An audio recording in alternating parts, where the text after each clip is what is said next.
ਮੰਤਰੀ ਦੇ ਨਾਲ ਵੀ 100 ਬੰਦਾ 150 ਬੰਦਾ ਖੜਾ ਸੀ। ਇੱਕ ਸਾਈਡ ਤੇ 500 ਬੰਦੇ ਦੀ ਭੀੜ ਹੈ। ਪ੍ਰਸ਼ਾਸਨ ਨੂੰ ਇਹੋ ਜਿਹੀ ਪਰਮਿਸ਼ਨ ਦੇਣੀਆਂ ਚਾਹੀਦੀਆਂ। ਜੈਸਾ ਰਾਜਾ ਵੈਸਾ ਪ੍ਰਜਾ, ਇਹੀ ਲੋਕ ਇਹੋ ਜਿਹੇ ਬੀਜੇਪੀ ਤੇ ਪ੍ਰਸ਼ਨ ਕਰਦੇ ਆ। ਅੱਜ ਪਰਿਵਾਰ ਨੂੰ ਜਦੋਂ ਲੋੜ ਹੈ ਵੈਕਸੀਨੇਸ਼ਨ ਦੀ, ਤੁਸੀਂ ਕਿਤੇ ਨਜ਼ਰ ਨਹੀਂ ਆ ਰਹੇ। ਇਹ ਭਾਰਤੀ ਜਨਤਾ ਪਾਰਟੀ ਦਾ ਕਾਰਜਕਰਤਾ ਸਾਰਾ ਕੰਮ ਕਰ ਰਿਹਾ, ਕਿਤੇ ਘਰ ਨਹੀਂ ਬੈਠਾ। ਜਿਹੜਾ ਇਹਨਾਂ ਨੇ ਰਾਜਨੀਤੀਕਰਨ ਕੀਤਾ, ਸਾਡੇ ਨਾਲ ਪਾਰਸ਼ੈਲਿਟੀ ਕੀਤੀ, ਸਾਡੇ ਨਾਲ ਸਰਕਾਰ ਨੇ ਧੱਕਾ ਕੀਤਾ।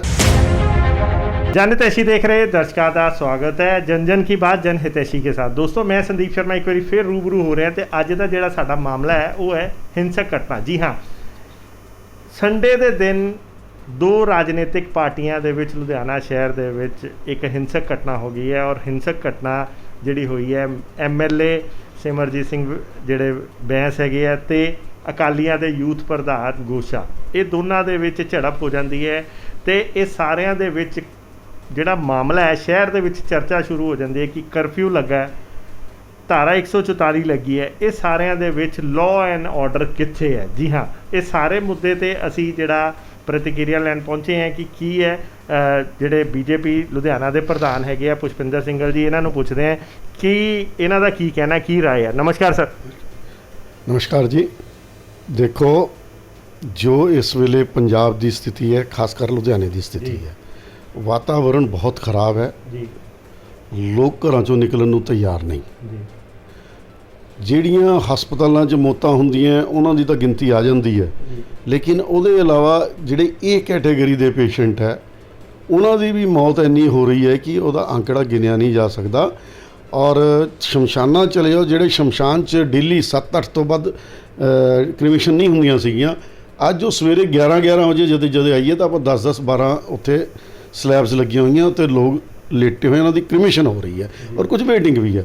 ਸੋ ਇਹ ਸਾਰੀ ਚੀਜ਼ਾਂ ਨੂੰ ਦੇਖਦੇ ਹੋਏ ਇੰਨੇ ਲੋਕਾਂ ਦਾ ਉੱਥੇ ਇਕੱਠੇ ਹੋ ਜਾਣਾ, ਅਗਰ ਸੜਕ ਦਾ ਇੱਕ ਦਾ ਉਦਘਾਟਨ ਵੀ ਕਰਨਾ ਹੈ ਤਾਂ ਉਹਦੇ ਵਾਸਤੇ ਆਪਾਂ 3 ਲੋਕ ਜਿਹੜੇ ਕੋਵਿਡ ਦੀ 44 ਲੱਗੀ ਹੋਈ ਹੈ, ਆਪਾਂ 4 ਲੋਕ ਜਾ ਕੇ ਉਹਦਾ ਉਦਘਾਟਨ ਕਰ ਸਕਦੇ ਹਾਂ। ਇੱਕ ਤਾਂ ਇਹ ਦੋਨੋਂ ਪੱਖਾਂ ਨੂੰ, ਜਾਂ ਪਹਿਲਾਂ ਇੱਕ ਪੱਖ 100-150 ਬੰਦਾ ਲੈ ਕੇ ਜਾਂਦਾ ਔਰ ਦੂਸਰੇ ਪੱਖ ਨੂੰ ਇਹ ਜਾਣਕਾਰੀ ਸੀ ਕਿ ਉੱਥੇ 100-150 ਬੰਦਾ ਆਉਣਾ ਹੈ। ਦੋਨੋਂ ਪਾਸੇ ਉੱਥੇ ਗਏ, ਉੱਥੇ ਦਾ ਜੋ ਵਾਤਾਵਰਨ ਬਣਿਆ ਆਪਸ ਦੇ ਵਿੱਚ, ਨੰਬਰ 1 ਤਾਂ ਜੇ ਪੁਲਿਸ ਵਿੱਚ ਨਾ ਹੁੰਦੀ ਤਾਂ ਸ਼ਾਇਦ ਉੱਥੇ ਮਾਹੌਲ ਬਹੁਤ ਜ਼ਿਆਦਾ ਖਰਾਬ ਹੁੰਦਾ। ਲੇਕਿਨ ਮੇਰੀ ਬੇਨਤੀ ਪ੍ਰਸ਼ਾਸਨ ਨੂੰ ਵੀ ਹੈ ਔਰ ਉਹਨਾਂ ਵੀਰਾਂ ਨੂੰ ਵੀ ਕਿ ਲੁਧਿਆਣਾ ਦਾ ਜਿਹੜਾ ਹਾਲਾਤ ਹੈ ਉੱਤੇ ਰਹਿਮ ਖਾਓ। ਲੁਧਿਆਣੇ ਤੇ ਤੁਸੀਂ ਰਹਿਮ ਖਾਓ, ਇੱਦਾਂ ਦੇ ਕੋਈ ਵੀ ਇਕੱਠ ਨਾ ਕਰੋ। ਅਗਰ ਤੁਸੀਂ ਕੋਈ ਗੱਲ ਆਪਣੀ ਕਰਨੀ ਵੀ ਹੈ ਤਾਂ ਉਹਨੂੰ ਇੱਕ ਲਿਮਟ 'ਚ, ਇੱਕ ਢੰਗ 'ਚ ਰਹਿ ਕੇ ਪ੍ਰਸ਼ਾਸਨ ਦੇ ਹਿਸਾਬ ਨਾਲ ਜੋ ਸਰਕਾਰ ਦੀਆਂ ਗਾਈਡਲਾਈਨਸ ਹੈ ਉਹਨੂੰ ਰੱਖ ਕੇ ਪੂਰੀਆਂ ਕਰਨੀਆਂ ਚਾਹੀਦੀਆਂ। ਔਰ ਇਹ ਆਪੋਜੀਸ਼ਨ ਵਾਸਤੇ ਨਹੀਂ, ਇਹ ਸਰਕਾਰੀ ਨੁਮਾਇੰਦੇ ਵੀ ਇੱਦਾਂ ਕਿਤੇ ਜਾਂਦੇ ਆ। ਪਿਛਲੇ ਦਿਨ ਇੱਕ ਮਿਊਨਿਸਪੈਲਿਟੀ ਦਾ ਕਿਹੜੇ ਦਾ ਪ੍ਰਧਾਨ ਬਣਾਉਣਾ ਸੀ, ਉੱਥੇ ਮੰਤਰੀ ਦੇ ਨਾਲ ਵੀ 100 ਬੰਦਾ 150 ਬੰਦਾ ਖੜਾ ਸੀ। ਸੋ ਜਿਹੜੇ ਸਰਕਾਰ ਦੇ ਮੰਤਰੀ ਵੀ ਗਾਈਡਲਾਈਨ ਨੂੰ ਨਹੀਂ ਕਰਨਗੇ, ਮੰਨਣਗੇ, ਤਾਂ ਫਿਰ ਆਮ ਜਨਤਾ ਮੰਨਦੀ ਨਹੀਂ ਗੇ। ਜੈਸਾ ਰਾਜਾ ਵੈਸਾ ਪ੍ਰਜਾ, ਇਸ ਦੁਨੀਆ ਦਾ ਕਹਿਣਾ ਹੈਗਾ। ਸੋ ਮੇਰਾ ਫਿਰ ਇੱਕ ਵਾਰੀ ਇਹੀ ਬੇਨਤੀ ਹੈ ਕਿ ਇਹਨਾਂ ਨੁਮਾਇੰਦਿਆਂ ਨੂੰ ਵੀ ਜੇ ਤੁਸੀਂ ਕਿਤੇ ਉਦਘਾਟਨ ਕਰਨ ਜਾਣਾ, ਪੱਥਰ ਤੁਹਾਡਾ ਹੀ ਲੱਗਣਾ। 4 ਬੰਦੇ ਚਲੇ ਜਾਓ, 400 ਬੰਦਾ ਜਾ ਕੇ ਜ਼ਰੂਰ ਕਰਨਾ।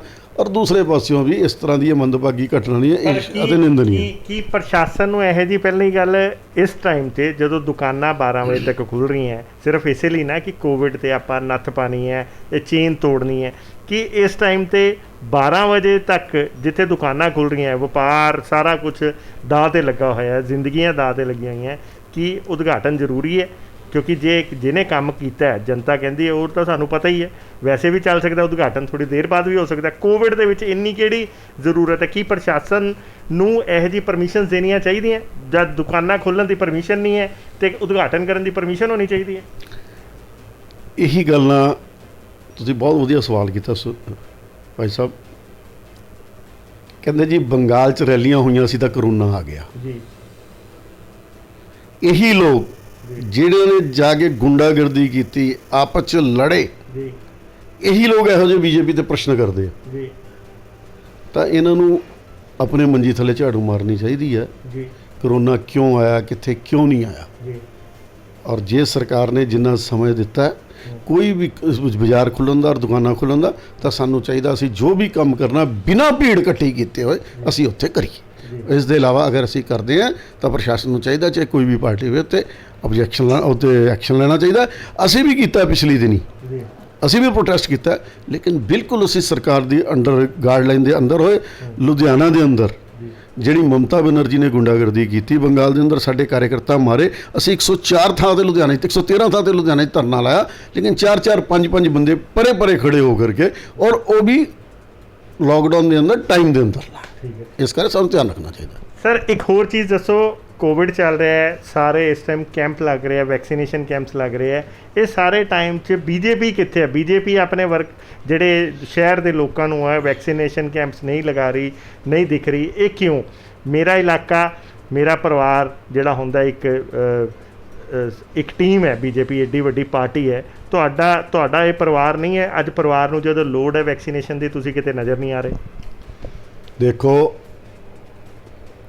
ਇਹ ਵੀ ਨਾ ਇੱਕ ਤਰ੍ਹਾਂ ਦਾ ਨਾ ਰਾਜਨੀਤੀਕਰਨ ਸਰਕਾਰ ਨੇ ਕਰਤਾ।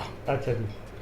ਸਭ ਤੋਂ ਪਹਿਲਾਂ ਜਦੋਂ ਕੈਂਪ ਲੱਗਣੇ ਸ਼ੁਰੂ ਹੋਏ ਤਾਂ ਤੁਹਾਨੂੰ ਧਿਆਨ ਹੋਊਗਾ ਜੀ ਕਿ ਉਹ ਜਿਹੜੇ ਬੋਰਡ ਲੱਗੇ ਸੀ, ਮੰਤਰੀ ਜੀ, ਬਲਕਾਰ ਜੀ ਔਰ ਉਹਨਾਂ ਦੀ ਮਿਸਿਸ, ਉਹਨਾਂ ਦੀ ਫੋਟੋਆਂ ਨਾਲ ਸ਼ਹਿਰ 'ਚ ਬੋਰਡ ਲੱਗੇ ਸੀਗੇ ਵੀ ਫਲਾਣੇ ਹੋਟਲ 'ਚ ਵੈਕਸੀਨ ਹੋਊਗੀ। ਭਾਰਤੀ ਜਨਤਾ ਪਾਰਟੀ ਨੇ ਐਸਾ ਕੋਈ ਕਾਰਜ ਸ਼ੁਰੂ ਨਹੀਂ ਸੀ ਕੀਤਾ, ਲੇਕਿਨ ਭਾਰਤੀ ਜਨਤਾ ਪਾਰਟੀ ਨੇ 500 ਸਾਈਟਸ ਅਪਲਾਈ ਕੀਤੀਆਂ ਸੀਗੀਆਂ ਵੀ ਸਾਡੇ ਕਾਰਜਕਰਤਾ ਨੇ ਅਸੀਂ ਇੱਥੇ ਸਾਈਟ 'ਤੇ ਵੈਕਸੀਨ ਕਰਾਉਣਾ ਚਾਹੁੰਦੇ ਹਾਂ, ਜਿਹਦੇ 'ਚ ਉਹ ਲਗਭਗ 70 ਤੋਂ 90 ਜਾਂ 100 ਵੀ ਹੋ ਸਕਦਾ ਸਾਨੂੰ ਸਾਈਟਸ ਉਪਲਬਧ ਕਰਾਈਆਂ ਗਈਆਂ, ਮੁਹੱਈਆ ਕਰਾਈਆਂ ਗਈਆਂ, ਔਰ ਉੱਥੇ ਵੈਕਸੀਨ ਹੋਈ। ਲਗਭਗ 10,000 ਤੋਂ ਜ਼ਿਆਦਾ ਲੋਕਾਂ ਨੇ ਉਸੇ ਵੈਕਸੀਨ ਕਰਾਈ। ਅੱਛਾ ਜੀ। 10,000 ਤੋਂ ਜ਼ਿਆਦਾ ਲੋਕਾਂ ਨੇ ਉੱਥੇ ਵੈਕਸੀਨ ਕਰਾਈ। ਸਾਡੇ ਕੋਲ ਰਿਕਾਰਡ ਆ ਵਾ, ਔਨ ਰਿਕਾਰਡ ਹੈ ਸਾਡੇ ਕੋਲ ਜੋ ਕੁਝ ਵੀ ਹੈਗਾ। ਔਰ ਅਗਰ ਅਸੀਂ ਉੱਥੇ ਮੋਦੀ ਜੀ ਦੀ ਫੋਟੋ ਲਾਉਂਦੇ ਹਾਂ, ਉਹਦੇ 'ਤੇ ਇਹ ਸਰਕਾਰ ਇਤਰਾਜ਼ ਕਰਦੀ ਹੈ। ਮੋਦੀ ਜੀ ਦੀ ਫੋਟੋ ਲਾਉਣ 'ਤੇ ਕੌਣ ਇਤਰਾਜ਼ ਕਰਦਾ? ਪ੍ਰਧਾਨ ਮੰਤਰੀ ਨੇ ਇਸ ਦੇਸ਼ ਦੇ। ਇਹਨਾਂ ਨੇ ਜੀ ਉਹ ਬਦਲਾ ਲੈਣ ਵਾਸਤੇ ਪ੍ਰਸ਼ਾਸਨ ਨੂੰ ਆਪਣਾ ਟੋਕਾ ਬਣਾਇਆ। ਸਾਡੇ ਕਾਰਜਕਰਤਾ ਜਿਹੜੇ ਕੈਂਪ ਲਾਉਣ ਨੂੰ ਕਹਿੰਦੇ ਆ, ਉਹਨਾਂ ਦੇ ਕੈਂਪ ਕੋਈ ਨਾ ਕੋਈ ਬਹਾਨਾ ਲੈ ਕਰਕੇ ਉਹਨੂੰ ਪੋਸਟਪੋਨ ਕਰੀ ਜਾਂਦੇ ਆ। ਇਹ ਠੀਕ ਨਹੀਂ ਹੈ। ਮੈਂ CMO ਨੂੰ ਪਹਿਲਾਂ ਵੀ ਮਿਲਿਆ ਔਰ ਇੱਕ ਅੱਧੇ ਦਿਨ 'ਚ ਦੁਬਾਰਾ ਇਸ ਗੱਲ ਵਾਸਤੇ ਮਿਲਣ ਵਾਲਾ ਹੈ। ਲੇਕਿਨ ਸ਼ਹਿਰ ਦੇ ਅੰਦਰ ਅਗਰ ਤੁਸੀਂ ਸਾਨੂੰ ਨਾ ਵੀ ਦਿੱਤੇ, ਲੇਕਿਨ ਜਿੱਥੇ ਤੁਸੀਂ ਕੈਂਪ ਲਾ ਰਹੇ ਹੋ, ਜਿੱਥੇ ਤੁਸੀਂ ਸਾਈਟਾਂ ਚੁਣੀਆਂ, ਇੱਕ ਤਾਂ ਉਹਦੇ ਅੰਦਰ ਕਾਂਗਰਸੀ ਬੈਠੇ ਆ, ਔਰ ਦੂਸਰਾ ਇੱਕ ਸਾਈਟ ਤੇ 500 ਬੰਦੇ ਦੀ ਭੀੜ ਹੈ। ਇਸ ਕੋਵਿਡ ਮਹਾਮਾਰੀ ਦੇ ਵਿੱਚ ਜਿੱਥੇ ਅਸੀਂ ਬਚਾਉਣ ਵਾਸਤੇ, ਪਬਲਿਕ ਨੂੰ ਬਚਾਉਣ ਵਾਸਤੇ ਵੈਕਸੀਨ ਲਾ ਰਹੇ ਹਾਂ, ਤਾਂ ਸਰਕਾਰ ਇੰਤਜ਼ਾਮ ਕਿਉਂ ਨਹੀਂ ਕਰਦੀ ਕਿ ਉੱਥੇ 500 ਬੰਦਾ ਨਾ ਖੜਾ ਹੋਵੇ, ਜਾਂ ਉਹ ਲਾਈਨ 'ਚ ਹੀ ਖੜਾ ਹੋਵੇ, 1-1 ਫੁੱਟ, 2-2 ਫੁੱਟ, 3-3 ਫੁੱਟ ਦੀ ਦੂਰੀ ਹੋਵੇ। ਸੋ ਇਸ ਕਰਕੇ ਜਿਹੜਾ ਇਹਨਾਂ ਨੇ ਰਾਜਨੀਤੀਕਰਨ ਕੀਤਾ, ਸਾਡੇ ਨਾਲ ਪਾਰਸ਼ੈਲਿਟੀ ਕੀਤੀ, ਮੈਂ ਉਹਦੇ ਵਾਸਤੇ ਸਰਕਾਰ ਨਾਲ ਗੱਲ ਕਰੂੰਗਾ। ਔਰ ਉਹਦੇ ਇਲਾਵਾ ਇੱਕ ਸੰਦੀਪ ਜੀ ਤੁਹਾਨੂੰ ਗੱਲ ਹੋਰ ਦੱਸਦਾ, ਤੁਸੀਂ ਕਿਹਾ ਬੀਜੇਪੀ ਦਾ ਕਾਰਜਕਰਤਾ ਕਿਤੇ ਨਜ਼ਰ ਨਹੀਂ ਆਉਂਦਾ।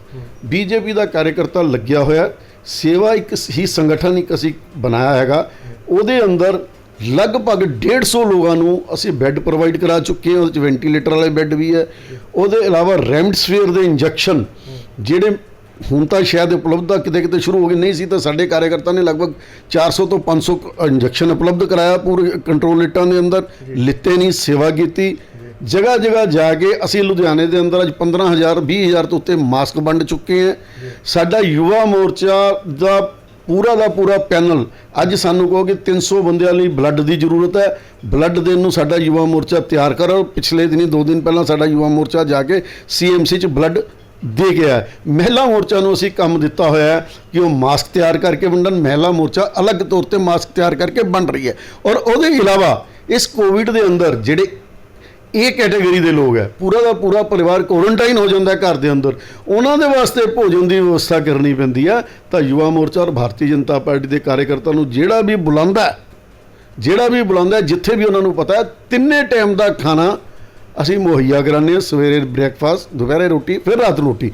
ਔਰ ਬਹੁਤ ਜਲਦੀ ਲੁਧਿਆਣਾ ਭਾਜਪਾ ਕੱਲ੍ਹ ਜਾਂ ਪਰਸੋਂ ਤੋਂ ਹੀ ਇੱਕ ਹੈਲਪਲਾਈਨ ਨੰਬਰ ਜਾਰੀ ਕਰਨ ਜਾ ਰਹੀ ਹੈ।